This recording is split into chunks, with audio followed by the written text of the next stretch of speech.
हाँ जी भाइयों, क्या हाल चाल। तो भाई चौथे टेस्ट का दूसरा दिन ख़त्म हुआ और इंडिया के हाल बिगड़े में भाई।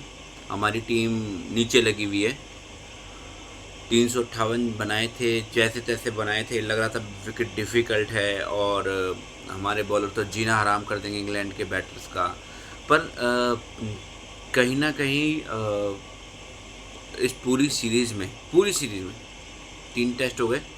तीनों टेस्ट में दोनों टीमों की तरफ से फाइट देखी गई है, लड़ाई देखी गई है, जीतने का जज्बा देखा गया है।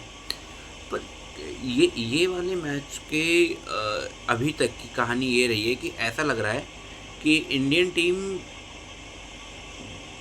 मतलब डाउन सा फील हो रहा है यार। ऐसा लग रहा है कि पहली बार इस सीरीज में ऐसा लग रहा है कि कहीं ना कहीं हमारी टीम लैक कर गई यार, डाउन हो गई यार।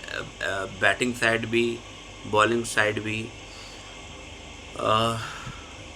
225 रन ऑलरेडी बन चुके हैं। जो रूट, ऑली पॉप क्रीज पे हैं। Harry Brook, Ben Stokes, Jamie Smith आने बाकी हैं। ओवरऑल देखा जाए तो इंडिया के 358 के जवाब में 225 बना चुके हैं, यानी कि 133 रन से अब वो लोग पीछे हैं। तो भाई यहाँ तो बेड़ा गर्क हो गया टीम का। और जो हम सोच रहे थे कि यार मैनचेस्टर जीतेंगे, पहले 2 दिन तो बिल्कुल हाल वैसा नहीं है और लगता भी नहीं वैसा रहेगा। क्या सिनेरियो है इंडिया का यहाँ से। भाई देखो, इंग्लैंड कितना भी बुरा खेले, कितना भी बुरा खेलेगी, तो यहाँ से वो 400 तो कर रही है। ठीक है, 400 कर रही है। करीश में देखो, क्रिकेट में कुछ भी होता है। ठीक है, कुछ भी हो सकता है, करीश में होते हैं क्रिकेट में। हमारे साथ भी हुए। पहली मैच की पहली इनिंग 41 पे 6, दूसरे में पहले मैच की दूसरी इनिंग 31 पे 6 7। इंग्लैंड के साथ भी हो सकता है ऐसा। पर गिरे हुए शोल्डरों के साथ क्या इंडिया कर पाएगा?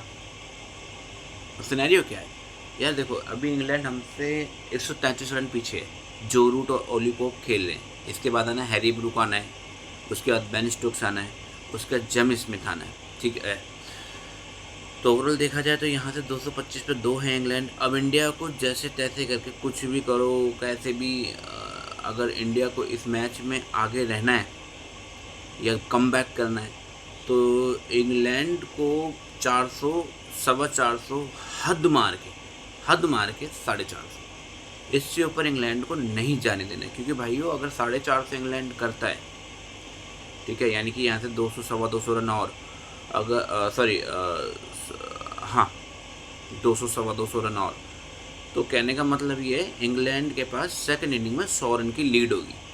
100 रन की लीड के ऊपर, अब ऐसा तो है नहीं इंडिया के 500, 550, 600 बना देगी। उसके बाद अगर इंग्लैंड 100 रन की लीड ले लेता है, तो भाई इंडिया को फिर बनाने पड़ेंगे 500। 500 से नीचे तो बात नहीं। देखो, इंग्लैंड है ना, एडी टीम है, दिमाग से हटेले हैं ये लोग, एड़े हैं।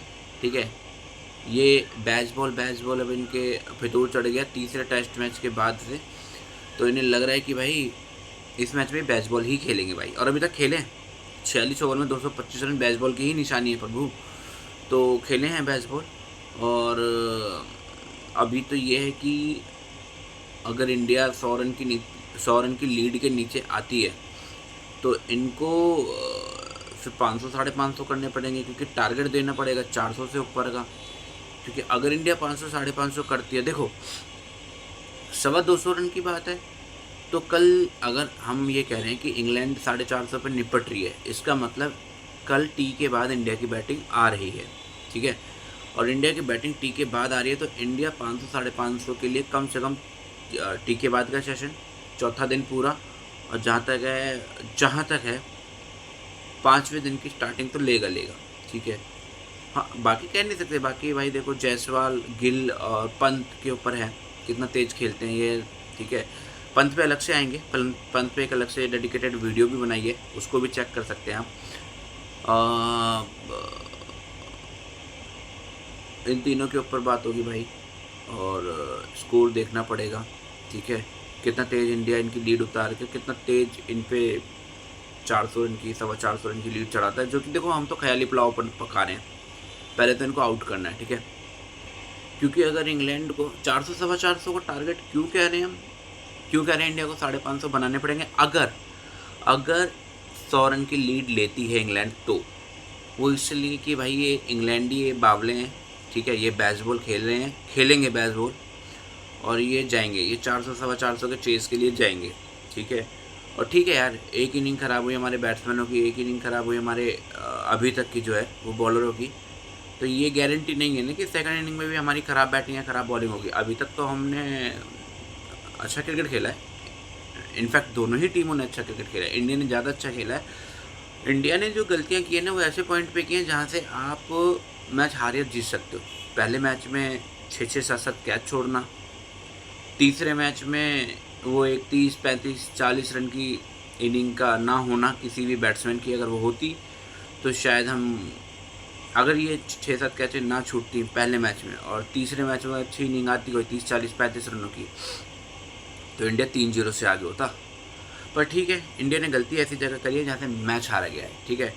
सो देखते हैं भाई क्या होता है। अपनी सपोर्ट तो पूरी टीम इंडिया के साथ और रहेगी भी, ठीक है। और रही ऋषभ पंत की बात, तो भाई हैट्स ऑफ है भाई के लिए, अलग से वीडियो भी बनाया है। अब उम्मीद करना भाई देखो नाजायज़ ही होगा कि फ्रैक्चर के साथ बंदा बैटिंग करने आया, फिर दूसरी इनिंग में भी हमारी बेड़ा पार लगाए, तो ये कहीं ना कहीं नाजायज़ चीज़ होगी।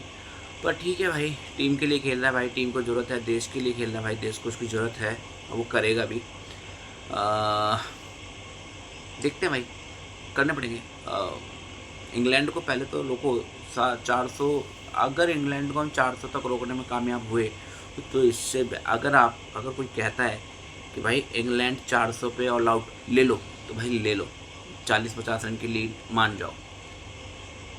लेकिन अगर घटिया से घटिया भी बॉलिंग करो, घटिया से घटिया भी कंडीशन हुई ना इंडिया के लिए, 450 से ज़्यादा नहीं, अगर 450 से ज़्यादा रन हो गए इंग्लैंड के, तो भाई बेड़ा गर गया, वैसे ही बेड़ा गर गया इस मैच में कमबैक करना बहुत मुश्किल हो गया है, बहुत बेड़ा गर गया। देखते हैं क्या होता है।